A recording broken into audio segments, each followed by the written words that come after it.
the frustration that I have and that a lot of patients that I see have with the medical profession.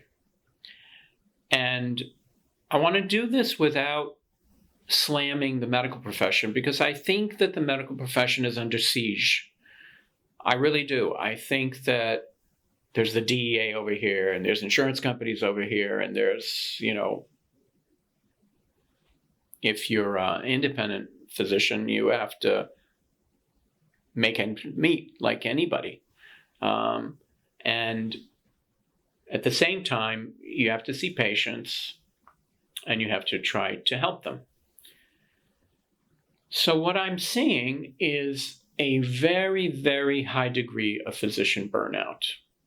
And I'm probably a little bit like the canary in the mine, because I'm a tertiary chronic pain specialist.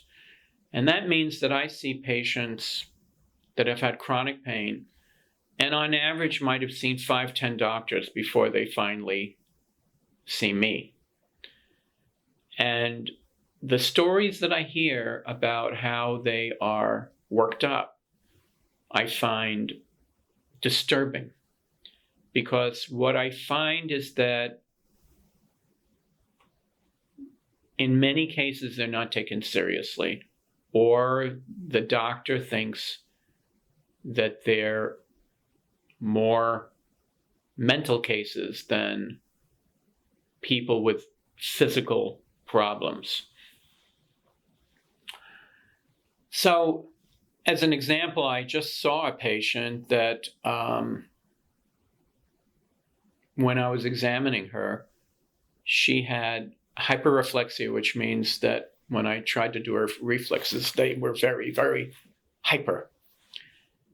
And then I went down to her ankles, and she had what's called sustained clonus. She had already seen 5 to 10 doctors. When I asked her,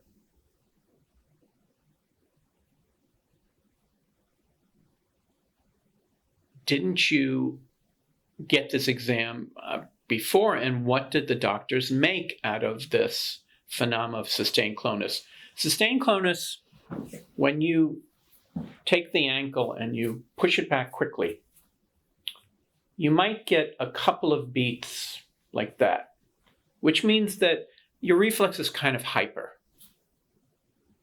But if you go like this and you get this reaction where it keeps on beating over and over again, that's called sustained clonus.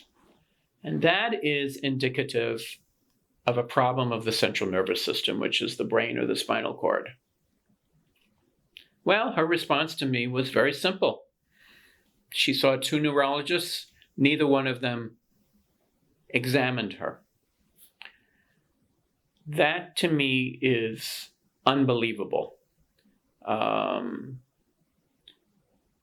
That to me is very disturbing, because clearly this patient has some kind of central nervous system disease or syndrome.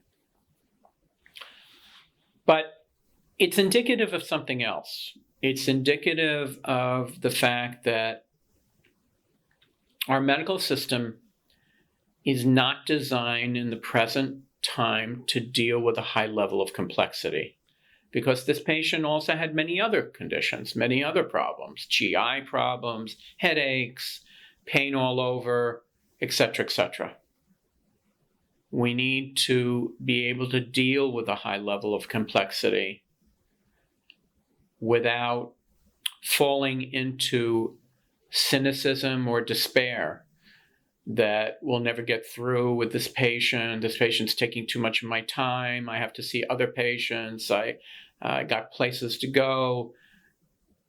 We live in a complex world, and people are coming to us with complex problems. Of course, it does help if you have a team that's working with you and that you're working with, because when you have a high level of complexity, it's much, much, much easier to treat it if it's a team approach. So I guess that's all I want to say on this subject for now. I may come back to it later.